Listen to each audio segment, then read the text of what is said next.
everyone, today we'll study fate map and fate map of frog. So what is fate map? It is a pictorial representation showing the fate of an early embryo. In other words, we can say it is a chart showing the fate of each part of an early embryo. Fate mapping is a technique used to understand how embryonic cells divide, differentiate and migrate during development to change into adult tissues and structures. So the fate or destiny of each cell or group of cells is mapped onto the embryo, showing which part of an embryo will develop into which tissue of adult. Construction of fate map. There are various methods for the construction of fate map, but here I will describe only one, which is called as vital staining method, given by Vogt in the year 1925. This method includes staining cells of different areas of an embryo with some vital dyes, and the movement of these cells are tracked to determine which tissue or structures they form. Different types of vital dyes like Nile blue sulfate, neutral red, Bismarck brown are used for this purpose.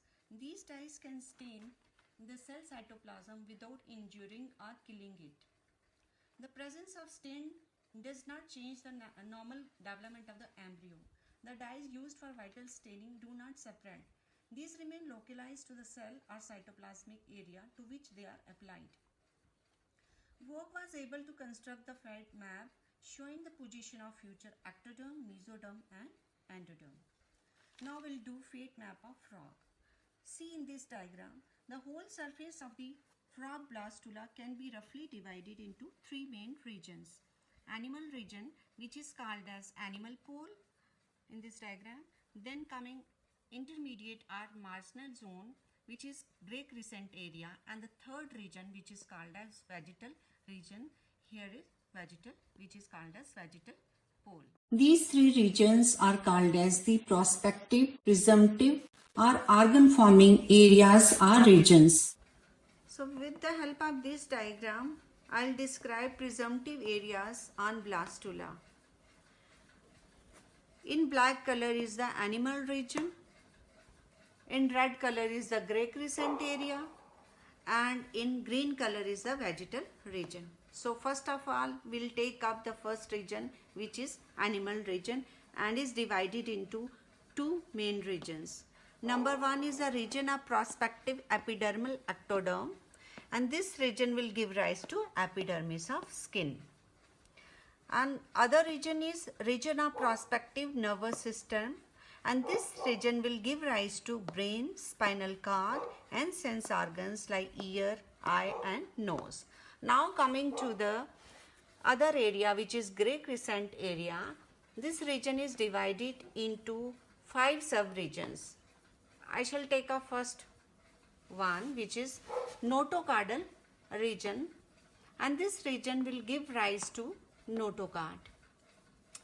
Then coming to the next region, which is region of segmental muscle. This region lying on either side of the notochord, and this region will give rise to trunk muscles or somites. Then the third region, which is called as precaudal plate, and this region lying below the notochord and will give rise to precaudal connective tissue. Then the fourth region, which is called as the area for interior part of the alimentary canal, and this region lying below the precaudal plate, right, and will give rise to endodermal lining of mouth, gill region and pharynx, which is foregut.